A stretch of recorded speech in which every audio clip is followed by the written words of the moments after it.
करता, नाक बांधता आणि पटकन तिथून निघून जाता. सो ही किळसवाणी भावना आहे आपल्या मनात. ओके, जर कुठे रस्त्यानं रडताना तुम्हाला कोणी दिसलं, एखादी म्हातारी, एखादी आजोबा किंवा एखादी छोटी मुलगी रस्त्यानं रडतात, अगं बाई तू का रडते असं म्हणतो का आपण? नाही ना, आपल्याला वाईट वाटतं त्याच्याबद्दल. म्हणून आपण गेला काळजीपूर्वक विचारतो, काय झालं बाई तुला, चॉकलेट देऊ का, असं विचारतो. सो हे फिलिंग आहे आपल्यामध्ये, बरोबर. राग आला तुम्हाला, खूप राग आला, तुम्ही शाळेत येता येता कुणीतरी तुमच्या दप्तरावर पाणी फेकलं, अरे वाव माझ्या दप्तरावर पाणी फेकलं, यस. नाही ना, राग येतो ना आपल्याला खूप, आपण डायरेक्ट भांडण खेळायला लागतो, भांडण. ते भांडण डायरेक्ट घरापर्यंत येतो.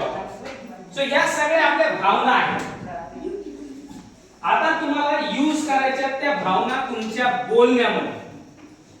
ओके, इथं काही वाक्य तुम्ही म्हणत होता सगळे. I go to Pune, you go to Pune, ते म्हण एक वाक्य म्हण पहिलं.